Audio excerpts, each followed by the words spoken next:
Bueno, Buenas tardes a todos. Hoy es martes 31 de marzo, vísperas de la festividad de Pesaj, que va a empezar mañana noche.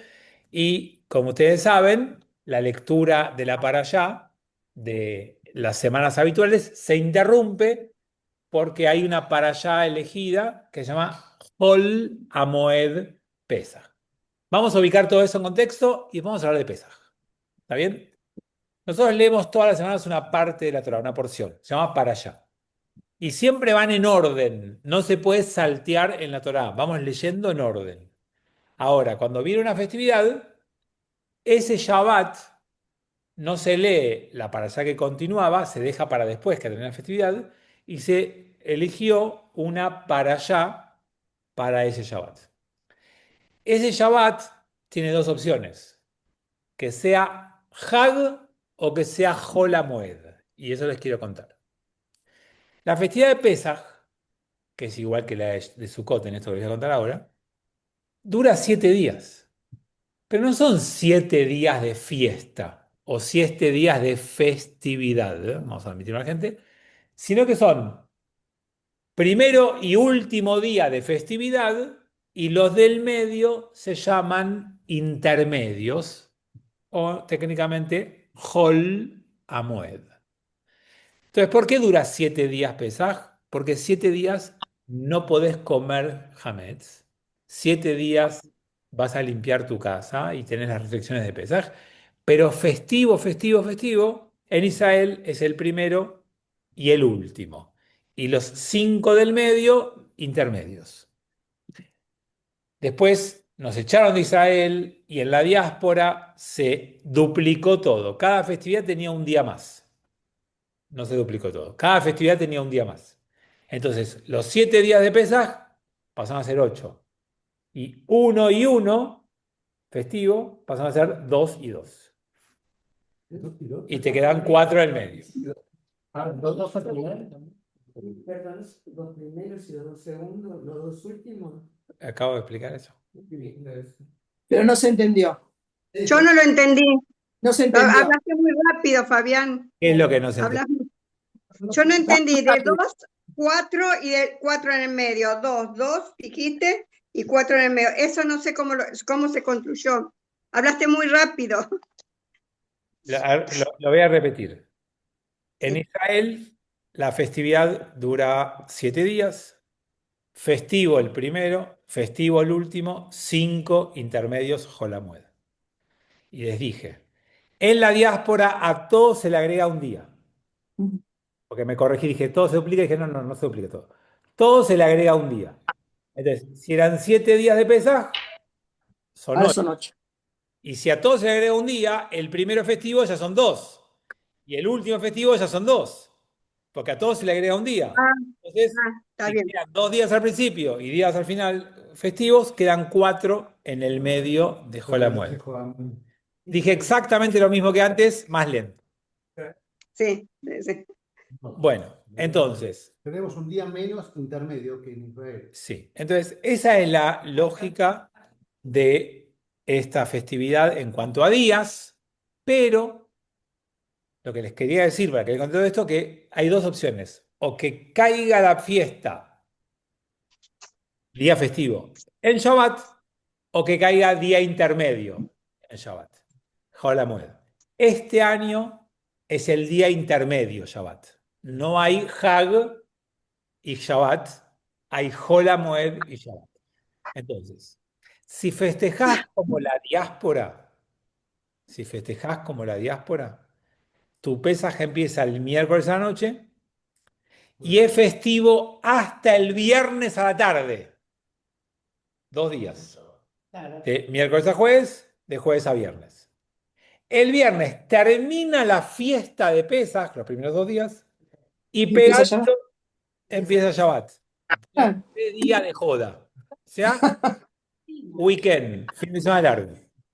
¿Está bien? Entonces, festivo de miércoles a jueves, de jueves a viernes, y después deja de ser festivo de Pesaj, pero es Shabbat, Jolamued. Y seguís Jolamued 4 días, del viernes a la noche al sábado a la noche, 1. Del sábado a la noche al domingo a la noche, 2. Del domingo a la noche al lunes a la noche, 3. Del lunes a la noche al martes a la noche, 4. Y esto es de vuelta, si seguís festejando como en la diáspora, tu segunda tanda empieza el martes a la noche. De martes a la noche a miércoles a la noche, de miércoles a la noche al jueves a la noche. Jueves a la noche cortás pesas. Jueves a la noche, mimona. ¿Ah? Jueves a la noche, te clavas una pizza, te clavas una pasta. ¿Está bien? Ese es el orden si festejás como la diáspora. Lambrot como comunidad tomó la decisión hace muchos años de festejar como Israel, cosa que hacen algunas comunidades, no la mayoría, pero algunas lo hacen, nosotros lo hacemos, porque nos parecía que duplicar los días festivos era un contrasentido para la gente que viene a la tefilá, para la gente que trabaja en el país y hace todo muy complejo. Entonces, voy a controlar cómo se hace en Israel y en Lambrot. Primer día de Pesaj, igual, miércoles a noche. Festivo de miércoles a noche a el jueves a noche. De jueves a noche en adelante, Jol Hamoed. Y después, igual que antes, martes a la noche empieza el séptimo día de Pesaj, pero dura hasta el miércoles a la noche. Entonces, ¿cuáles son las diferencias? Que de jueves a noche a viernes a noche de esta semana no es Hag. La otra gran diferencia es que tu Hag termina el miércoles a la noche, o sea, cortás Pesaj el miércoles a la noche. Y lo tercero es, y abro un paréntesis, nosotros tenemos un servicio para recordar a la gente fallecida que tiene lugar 4 veces al año. Ese servicio se llama ISCOR. ISCOR, Zikaron, memoria, recuerdo. Nosotros recordamos 4 veces al año a la gente que no está. Y las recordamos en los momentos en que nos juntamos todos, porque ahí hay sillas vacías. Nos reunimos todos para celebrar y quien no está, dedicamos un tiempo de nuestro festejo o celebración a honrar, homenajear al que no está. Y 4 veces al año porque hay 4 grandes fiestas en el año. Esto pasa en Pesaj, en Shavuot, en el bloque Rosh Hashanah y Yom Kippur y en Sukkot. Esperen que hay sonido, voy a mutearlos a todos.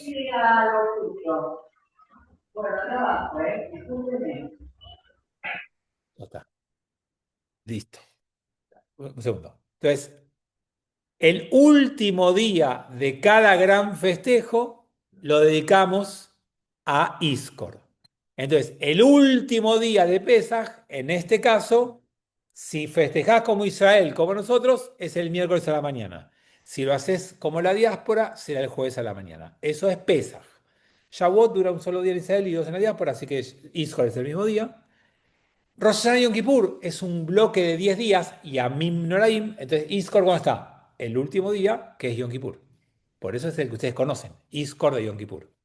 Y en Sukkot pasa lo mismo. El último día de la festividad, el último día de toda esta celebración, se hace el servicio de Iskor al final de la festividad.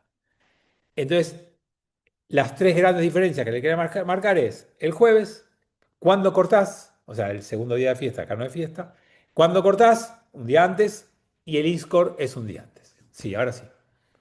Y eso está, ¿cómo puede ir a ser como en Israel o hacer como la diáspora o no es posible? El mundo ortodoxo no lo cambió esto. En nuestro mundo existe la posibilidad, el mundo liberal no ortodoxo, como están las dos costumbres, como comunidad, cada comunidad elige lo que quiere hacer. ¿El ortodoxo toma la diáspora? Sí. Bueno, entonces, habiendo hecho esta introducción de días y de festejos, celebraciones y cómo cae y demás, nos vamos a empezar a meter de a poquito en la fiesta de Pesaj. La costumbre, la tradición y lo que hay que hacer es que si celebrás como la diáspora, tenés 2 sedarim. Miércoles a la noche y jueves a la noche. Primera noche, segunda noche. En Israel hay un solo ceder, la primera noche. Ven, ahí le falta sabiduría a Israel.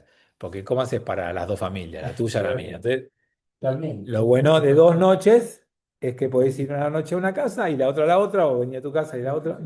Y son más. Pesaj empieza primero en Israel, pero eso siempre fue así. No, ¿por qué primero? Empieza el No, mismo ignoras. miércoles a la noche. La diferencia horaria. Sí, la diferencia horaria, pero No, empieza y. pero para mí, eso de los 2 días de la diáspora era para cubrir porque no sabían bien, como que debería haber sido los 2 días, no el único día. eh, a ver, les voy a recordar rápidamente el motivo de por qué se agrega un día en la diáspora. El calendario judío, el Lubaj, es el que nos marca cuándo empieza cada festividad. Pero ese calendario judío solo se conocía en Israel. Porque ¿cómo sabías cuándo empezaba un nuevo mes?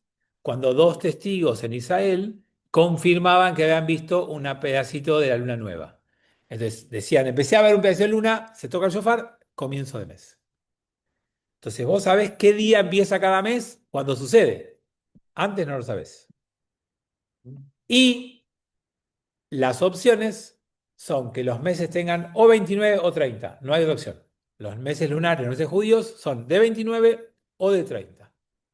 Entonces, si vos el día 29 tenés dos testigos, el siguiente es primero de mes. Si no, el otro es primero de mes. Entonces, hay dos opciones para que caiga primero de mes. O el 30 o el 31. ¿Está bien? El 30 sería el primero o el 31 sería el primero. Esas son las dos opciones.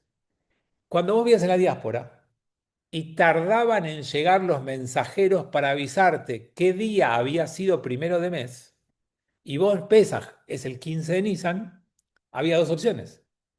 O era el 15 o era el 15 siguiente porque había un día más. Entonces, agregándole un día a cada festividad, estás seguro que le pegás. O es el primero o es el segundo. Uno vas a festejar de más. ¿Estás seguro? Pero agregaron un día y de esa manera saben sí o sí que uno de los dos corresponde. Pero hoy ya hay calendario perpetuo. Hoy ya tenemos exactamente cuánto dura cada fiesta y ya sabemos qué meses tienen 29, qué meses tienen 30 y sabemos perfectamente. Por eso es que una comunidad como el Ambrot dijo, festejemos como en Israel, porque en la Torá te dice eso, que festejes 1 y 7 y que los del medio son Jolamued. Eso lo dice la Torá. Volvamos a mantener lo que dice la Torá, porque ya no es necesario agregarle días a la festividad para pegarle a uno de los dos. Armando. Espera que levantó la mano un ratito, Armando. Pero Espera que levantó la mano. para los judíos que vivían en España, por ejemplo, si había judíos en España, no llegaban en un día a España.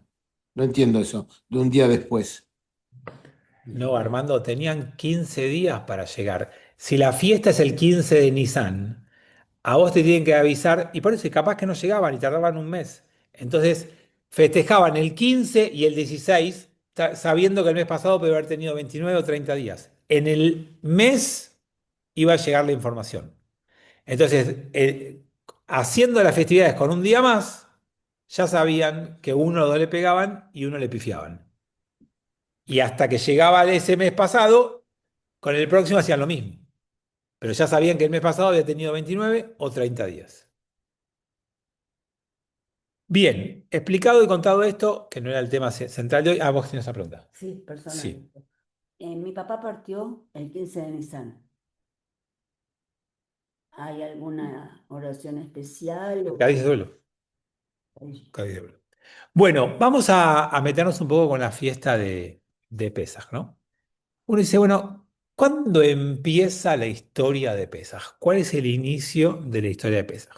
Bueno, quizás el primer momento donde empieza todo es cuando Jacob se muda a vivir a Mitzrayim. Les voy a contar un poquito rápidamente cómo ustedes ya conocen, pero por las dudas. Jacob tuvo 12 hijos, se estableció en la tierra de Israel. Los hijos no se llevaban muy bien, como en la casa de nuestra. Y entonces, 10 hermanos agarran a uno, lo van a matar, y como eran tan buenos, no lo mataron, lo vendieron como esclavo a Egipto. Yosef llega como esclavo en Egipto, triunfa, cae y termina siendo el vice faraón de Egipto. Jacob y sus otros hijos, que Jacob lo creía muerto a Yosef, va a Egipto, manda a los hijos a comprar comida. Y en esos viajes se reencuentran los hermanos. Eso es muy sintético para que... Cuando se reencuentran, Yosef le dice a sus hermanos, soy yo, Yosef, su hermano. Od Avi Jai, ¿todavía mi papá está vivo? Eso dijo Yosef, ya había salido de la cárcel. Yosef le dijo a los hermanos esto. Los hermanos se pusieron a llorar, se reencontraron, se abrazaron, fueron a buscar al papá y lo trajeron a Egipto. Ese es el comienzo del establecimiento de los judíos en la tierra de Goshen en Mitzrayim, Egipto. Eso fue una salvación. En la tierra de Israel había sequía, no había granos, no había comida. En la tierra de Egipto había granos, había comida, había hametz. Era el centro del hametz. Entonces ahí nos salvó esa situación. Pero ¿qué pasa? A veces algo que te salva, después te quedas cómodo con esa situación y después terminas atrapado por esa situación. Lo que en algún momento te sirvió, quizás en otro momento no te sirve más. El ejemplo más claro de esto, que es una metáfora bastante de lo que vamos a ver como Pesaj, es cuando sos bebé y estás en el vientre materno. Durante unos meses es el mejor lugar del mundo. Estás calentito, estás cómodo, tienes alimentación, no tienes nada que hacer, estás ahí creciendo perfecto. Vos podés decir ahí, el mejor lugar del mundo es quedarme en este vientre materno para siempre. No. En algún momento ese lugar te empieza a quedar chico, porque vos estás creciendo. En algún momento decís, este no es más mi lugar. Si te quedás ahí, te morís. Tenés que salir de ese lugar para que empiece una nueva existencia. Esa salida es traumática, sí. Es difícil, sí. Pero si no la atravesás, no vivís. El pueblo hebreo se quedó cómodo y tranquilo en Egipto, en Goshen, en la tierra de Goshen, y así no fue. Entonces, el comienzo de la esclavitud es la llegada al lugar al cual tendrías que haber ido transitoriamente y te estableciste y te quedaste cómodo. Y ahí es donde da origen la historia de Pesaj. Entonces, siempre que te enfrentes a la salida de un lugar en el cual estás y no estás más cómodo, tenés que recordar cómo fue que llegaste a esa situación. Tenés que pensar cómo fue esta relación que para mí hoy es tóxica. ¿Cómo empezó? ¿Por qué la empecé? ¿De dónde empezó? Y después vas a poder planear tranquilamente cómo salir de esa situación que no es buena, que puede ser una relación laboral, que puede ser una relación amorosa, que puede ser una relación de amistad, que puede ser una relación con una secta, con una comunidad, puede ser una relación con muchas diferentes aristas que te tiene mal, que te impide ser, que te impide estar plenamente y que si no cortás, si no salís, no vas a poder avanzar en la vida. Entonces, todos los años celebramos Pesaj para pensar cuáles son esas situaciones, esas relaciones, esos vínculos que nos hacen mal a cada uno de nosotros. ¿Está bien? Una vez que podemos tomar conciencia de este primer paso del que da origen a Pesaj, vayamos al segundo paso. ¿Cuál es el segundo momento central? Es cuando el faraón dice una frase que nos marcó para toda la vida. Dice, este pueblo está creciendo y está dentro nuestro.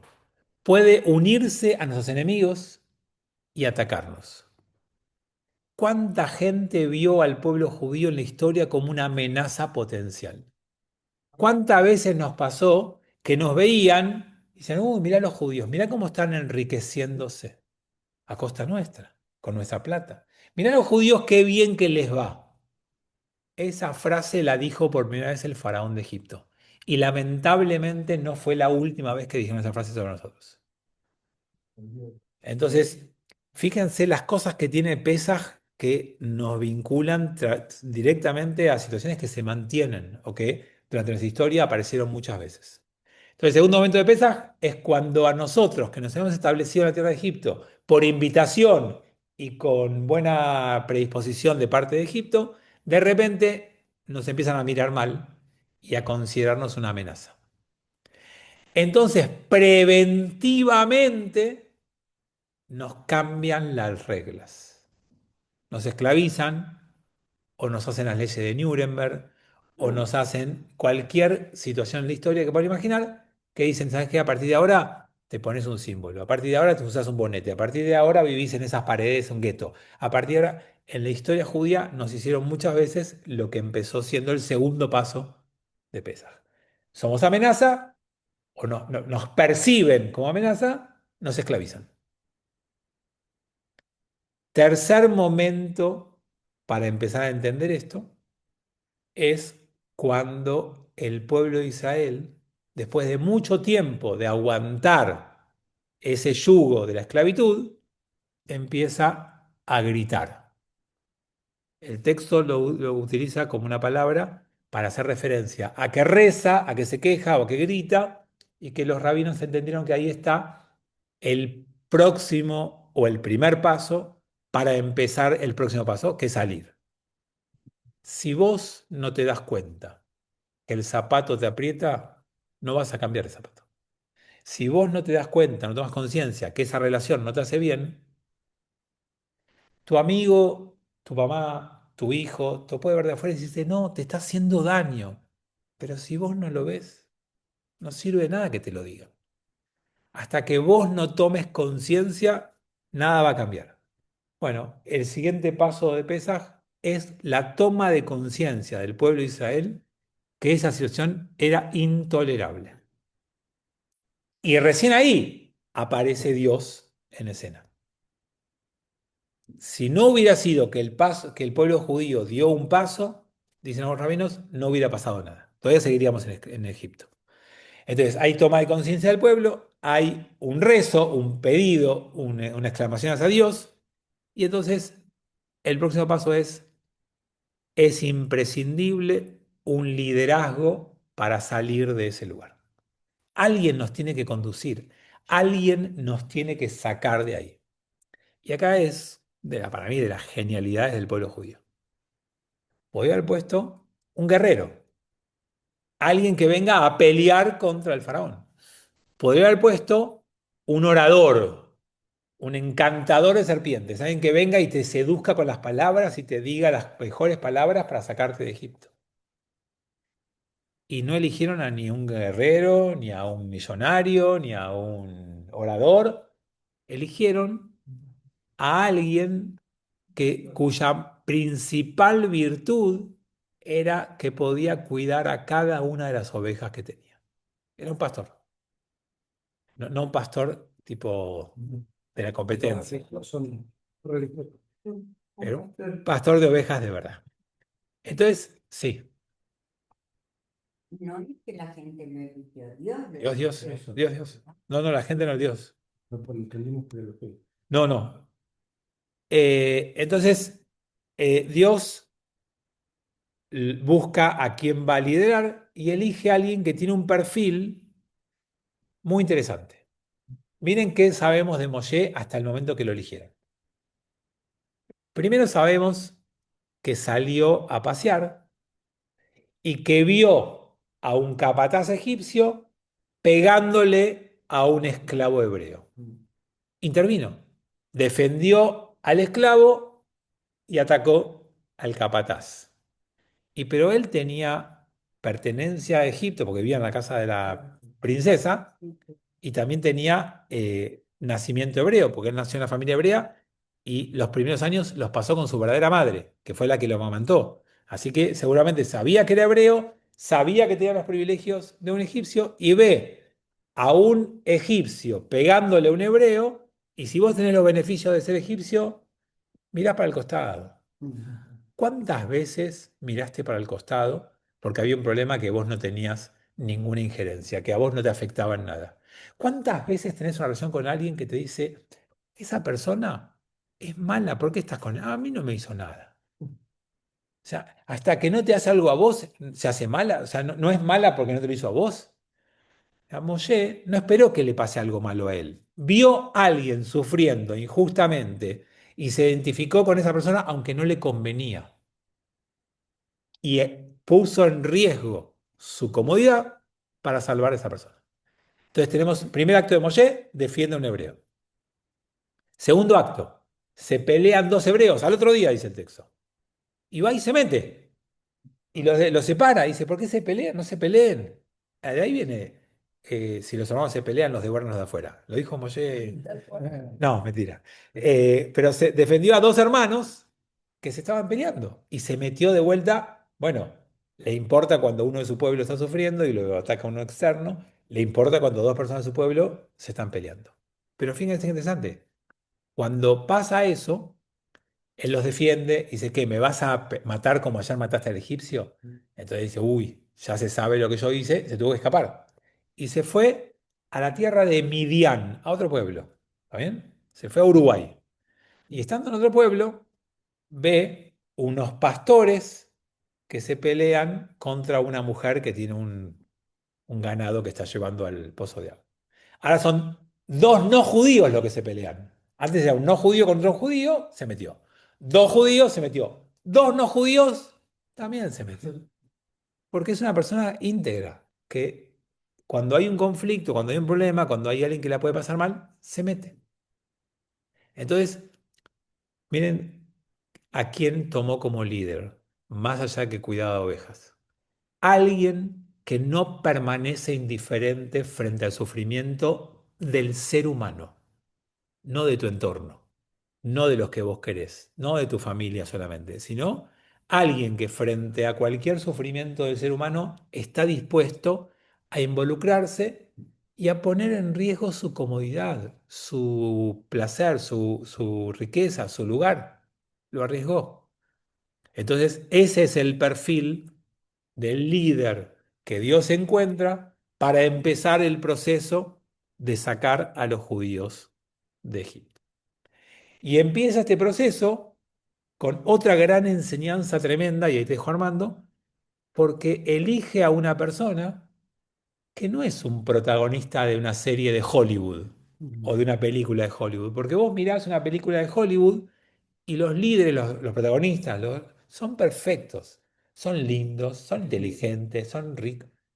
Tienen todo, y vos decís, y yo no, ¿por qué? O sea, bueno, Moshe es humano, tiene virtudes y tiene defectos. Hay cosas que hace bien y cosas que no sabe hacer. Y no sabe hablar. Moshe empieza el proceso de sacar a los hebreos de Egipto con la incapacidad de hablar y termina su vida hablando sin parar días y días y días. O sea, la historia de Pesaj es la historia de la superación personal. Vos tenés que saber que hay cosas que te salen mal o que no tenés habilidad o que no sos un fenómeno. Es verdad, todo nos pasa. Pero todos tenemos el potencial, la posibilidad de mejorar lo que tenemos. No sos bueno porque tenés todo bueno de entrada, sos bueno porque tenés la capacidad y el potencial de mejorar lo que sos. Armando. Sí, no se le fue la mano cuando mata al egipcio. ¿Era necesario matarlo? ¿No lo podía Pero, simplemente parar? como siempre, cuando estudiamos la Torah hablamos, hay dos o tres cosas centrales. La primera es que hay que entender las cosas en su época. Por supuesto, en el siglo XXI, ver a alguien haciendo de capataz excesivo es fuera de lugar matarlo. En esos tiempos, donde estamos hablando de un imperio opresor que está esclavizando a un pueblo y que está abusando de su poder sobre un esclavo. No sé si había razones para hablar. No hay ningún antecedente de que un amo pegándole a un esclavo, alguien le puede decir, pensá un poquito, pobrecito. O sea, eran propiedad y hacían con la gente lo que querían y no había mucho para mediar o hablar. Y segundo, cuando hacemos lo mismo que hacemos acá, no es un reto histórico. No estamos hablando de una persona, estamos hablando de que nos importa el hecho de que intervino frente a un abuso de poder. que eso es lo que nos quiere transmitir. No es historia, no pasó esto literalmente, como acá lo estudiamos, ¿no? Por supuesto. No es esto algo literal. Es una imagen de alguien interviniendo en esa situación. Bueno, entonces saca a Moshe a la arena, lo pone en juego con las dificultades de Moshe. No con todo resuelto, no con todo terminado. Y para que empiece su tarea, le encomienda el primer paso, que es ir y hablar con el faraón. No, primero habla con tu pueblo. Primero tenés que lograr ver si el pueblo te escucha. Y el Moshe quiere saber a ver si me escucha el pueblo, a ver si yo. Si no, ¿qué voy a hablar con el faraón? Si mi propio pueblo no me escucha. Entonces Moshe ya tiene miedo de esa parte y le pide cómo hacer para que el pueblo lo escuche. Le da alguna herramienta a Dios para que el pueblo lo pueda escuchar. Pero el primer desafío es que tu gente te escuche. Una vez que logra eso, sí va a enfrentar al faraón. Y lo que vemos es que ese proceso de salida, que puede haber sido una charla, Dios dice que me deje salir, si no te mando 10 plagas todas juntas. O me dejas salir y si no, Dios te cambia la opinión y salís. Podría haberlo hecho más rápido. Sin embargo, escuchamos una negociación permanente, 10 plagas, una tras de la otra. Bueno, ¿por qué? Hay una frase que ya me la habrán escuchado porque la digo mucho porque me gusta. Tarda poco tiempo Se tarda poco tiempo en sacar a un pueblo de la esclavitud. Se tarda mucho tiempo en sacar la esclavitud de un pueblo. O sea, sacarte a vos de Egipto es rápido. Sacar a Egipto de tu cabeza es más lento. Entonces hay un proceso, que acá se llaman las 10 plagas, para de a poco empezar a procesar la salida de Egipto, que como alguna vez les dije, cada plaga es una creencia de la gente de Egipto que viene a ser golpeada. No se llaman plagas, en hebreo se llaman makot, golpes. Están golpeando las creencias que había en Egipto. Fíjate, para Egipto el Nilo era sagrado. Sangre en el Nilo, se arruina el Nilo. Para Egipto, las ranas, los animales sagrados, sarna a los animales, invasión de langostas, de ranas, todo lo que era símbolo de todo esto se arruina. Los egipcios creían que el sol era Dios. Dios, Ra. Bueno, o un día no aparece el sol, hay un eclipse de sol, hay oscuridad. Y los egipcios creían que el faraón era Dios. Y el hijo primogénito también. Muerte del primogénito. Entonces, cada una de las plagas es un golpe a esas creencias. ¿Por qué? Porque vivimos muchos años bajo esa cultura. Y a veces hay que sacarnos esa cultura porque no vamos a poder tener la propia si no cortamos un poco ese vínculo. Entonces yo les preguntaría, si me tenía que pensar, y ahora le voy a parar a Armando, que piensen cuáles son las cosas de la cultura en la cual nosotros vivimos que habría que empezar a sacarnos de encima. ¿Qué falsas creencias, qué cultura no sana, no positiva, no buena fuimos adoptando que nos haría bien sacarnos? Si tuviéramos que elegir un golpe a qué, ¿ah? Al ego. Bueno, cada uno elegirá a qué de la cultura en la que vivimos hay que empezar a erradicar, porque cada época, cada cultura tiene excesos o tiene situaciones que no nos hacen bien. Armando, No, no, estaba pensando en River, un golpe River, un... No un entendí. golpe River. O sea, ¿qué cosas hay que sacarse de la cabeza? No, las cosas que te hacen mal, tipo Boca, ¿no? River, no, no, no. Yo les pido que escuchen bien la clase, no se equivoquen. Nada. Bueno, pobre Italia hoy de vuelta. Bien, porque se quedó fuera del Mundial, no sé si todos saben. Bueno, entonces volvamos un poco al relato. Y entonces les decía que las plagas fueron el camino para empezar a sacarse a Egipto de las cabezas. Ahora, cuando eso está llegando al final, y está empezando ya a pesar, está llegando al final, hay una preparación del pueblo a través de un corbán. Cada una de las personas del pueblo judío tuvo que agarrar un cabrito, un animalito, y hacer una ofrenda a Dios en la casa de cada uno. Y ahí tenemos un antecedente. Rosh Hashanah y Yom Kippur son eventos que transcurren en la sinagoga. Pesaj transcurre en tu casa. Y el origen fue la primera noche de Pesaj, antes de salir, no, la primera noche de Pesaj, la primera noche antes de salir de ahí, tuvimos que hacer cosas en nuestra casa. Hicimos la ofrenda del animal, esa ofrenda que se preparó allí tuvo que servir como primer signo o símbolo de identidad. Con esa sangre tuviste que marcar la entrada de tu casa.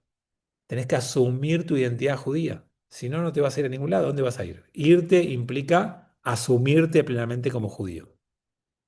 Una vez que te asumiste como judío y que pasaste esa noche y que el ángel Pesaj, salteó las casas, ahí viene la gran decisión de tu vida.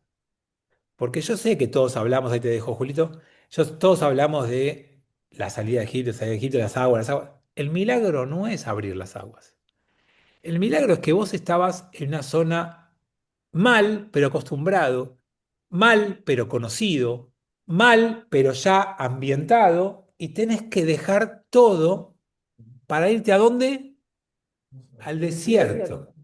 Al desierto. O sea, es un viaje que va a dar origen a un concepto que creo que es fantástico y que sigue hasta el día de hoy, ya te digo, Julio, no me olvidé, pero que es Dor Amidbar. Esta gente que va a salir de Egipto se transforma en lo que se llama Dor Amidbar, que hasta el día de hoy es un concepto que se usa en Israel, acá también, pero acá no se llama Dor Amidbar, que significa lo siguiente.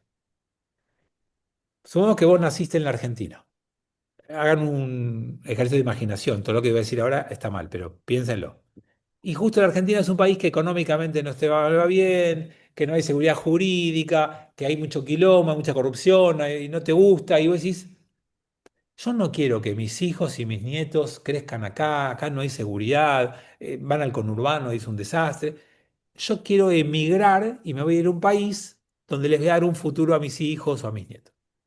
Bien, si vos naciste en la Argentina y ya tenés más de 40 y ya tenés familia, mudarte a otro país es dificilísimo. Y si además ese país donde vas no es tu idioma, tu lengua materna, peor todavía. Pero ¿sabes qué? Vos decís, yo voy a hacer el sacrificio porque mis hijos van a cambiar su futuro. Eso se llama Dor Amidbar, la generación que se sacrificó en el desierto por la que vino después. Entonces, ahí esa generación nos legó algo que como pueblo tenemos. ¿Cuántos de nosotros hicimos enormes sacrificios en pos de que nuestros hijos o nuestros nietos estén bien? Esa fue la primera generación que lo hizo. Julio. Sí, no, lo que el tema del Corbán también fue un golpe, como si fuese una plaga, no una plaga, pero con el sentido golpe a los egipcios, porque la obligación era hacerlo públicamente y era un animal sagrado para los egipcios. Sí, por eso se llamó Shabbat Agadol cuando lo hicieron, que es el Shabbat antes de Pesaj, porque eso tenía que haber ocasionado una matanza egipcia hacia los hebreos, porque estaban ofrendando un animal que para ellos era sagrado y no pasó nada. O sea, lo hicieron, se animaron y no hubo esa respuesta egipcia que puede haber pasado, tal cual como.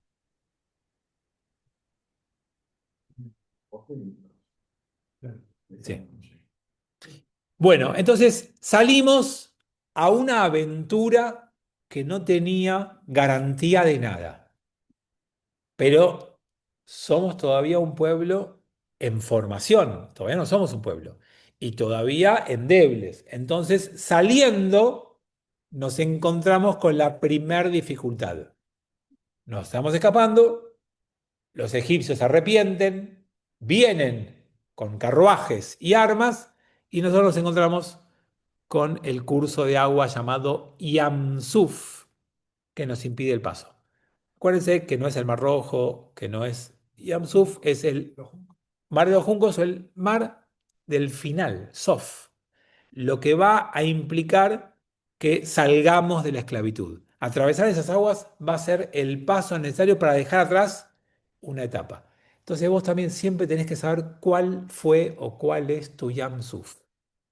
¿Cuál es ese lugar donde decís, ¿sabes qué? Una vez que yo atraviese eso, ya dejo atrás lo que me tenía mal y empiezo una nueva etapa. ¿Empezás en la Tierra Prometida? No, faltan 40 años para la Tierra Prometida, pero salgo del lugar que me tenía atrapado cuando cruzo el Yam Suf. Es como aquel empleado que está sufriendo porque su jefe lo acosa, porque su jefe lo maltrata, porque la pasa mal, porque se angustia, y uno dice, bueno, no aguanto más. Mi Ansuf es, voy a encararlo y voy a renunciar a mi trabajo. ¿Ya tenés tu trabajo? Y no sé, voy a ver hacia dónde me lleva los próximos años, los próximos meses, pero yo acá no aguanto más. Ese fue el Yamsuf.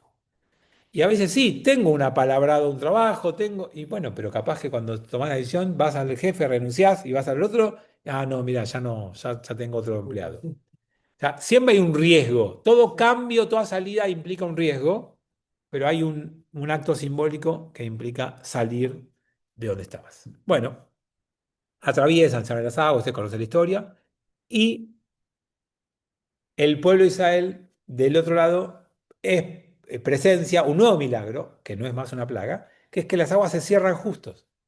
O sea, pudimos salvarnos y se cerraron las aguas. Entonces, a partir de esta experiencia, se crea un ritual que se llama Seder de Pesaj.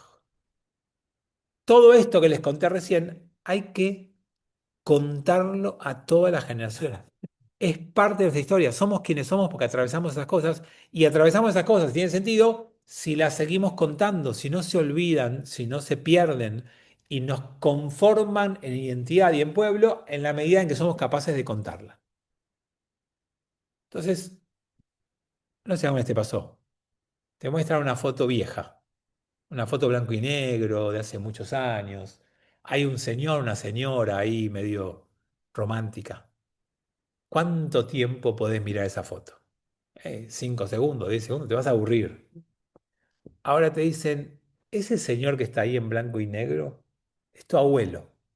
Y esa señora que está ahí al lado es tu abuela el día que le propuso matrimonio. Entonces ya la foto no la mirás 10 segundos. Ya la foto es una foto hermosa para vos. Y la vas a mirar una y otra vez y te vas a emocionar cuando la veas, ¿sí? Bueno, eso es un ser de Pesaj. Si te juntan alrededor de una mesa a cantar unas canciones que para vos son extrañas y no tienen nada para decirte, me trae la comida, vieja, no, va, para de cantar, tengo hambre.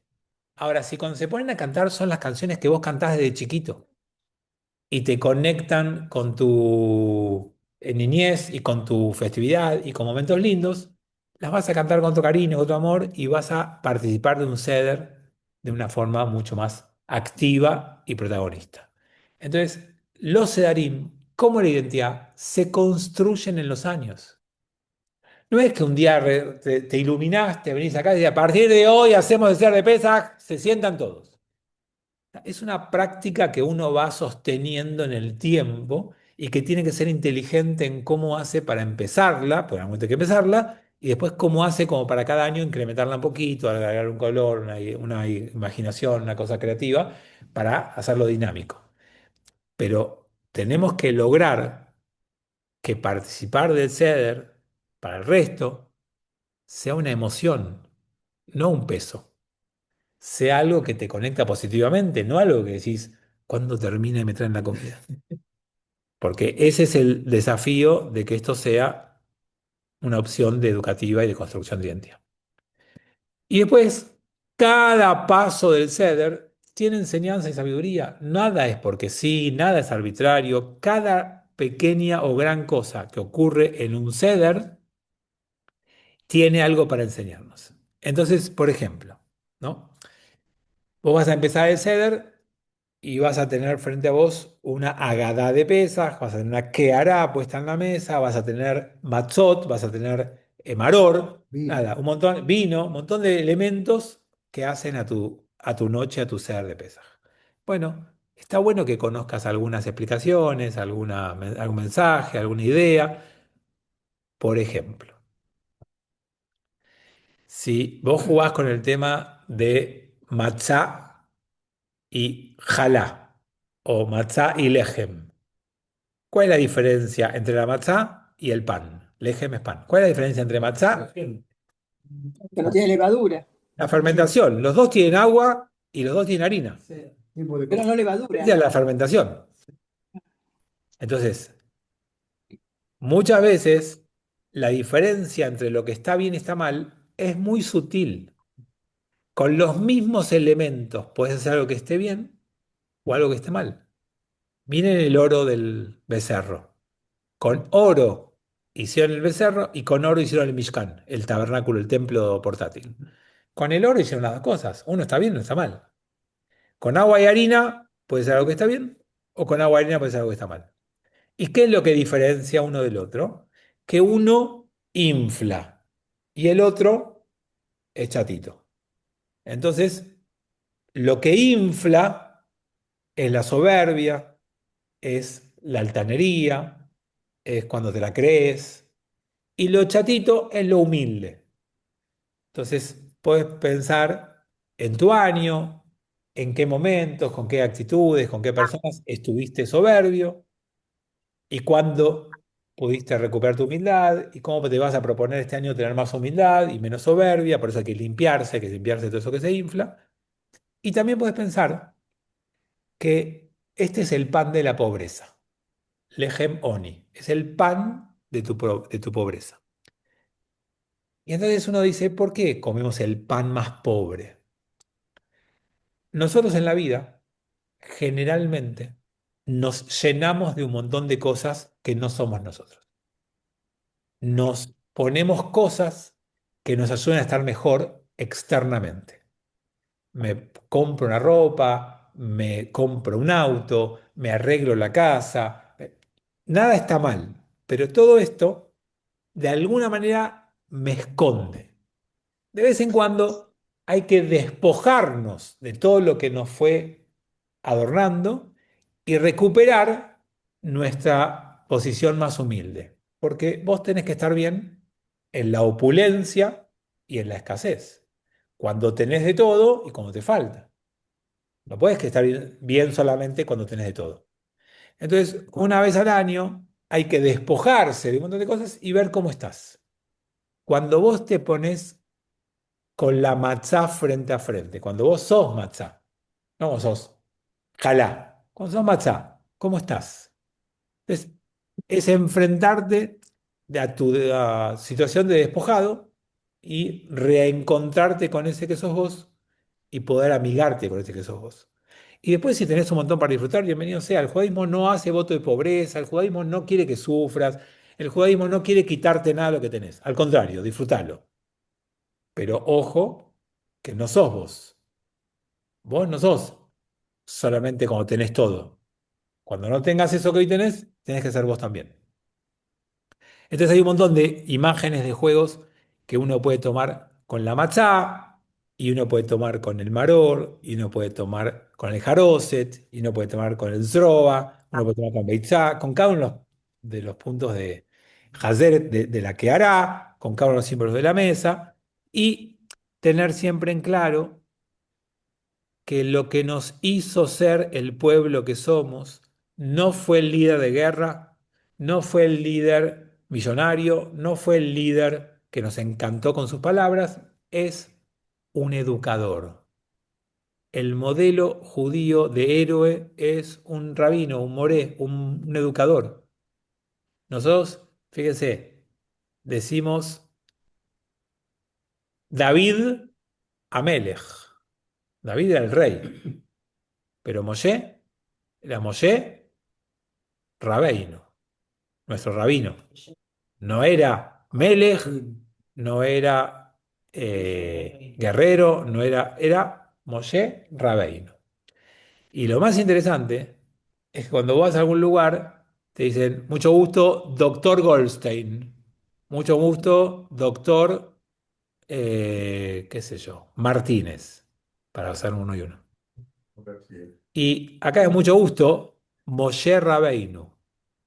El nombre está antes que el título. No va primero el título y después el nombre. Va primero el nombre y después el título. Porque lo más valioso que vos tenés es tu nombre. Y en tu nombre está tu identidad, no en tu título. Lo que te da identidad es tu nombre, no tu título. Y como Pesaj es una fiesta de tu identidad, tenés que tener en claro quién sos.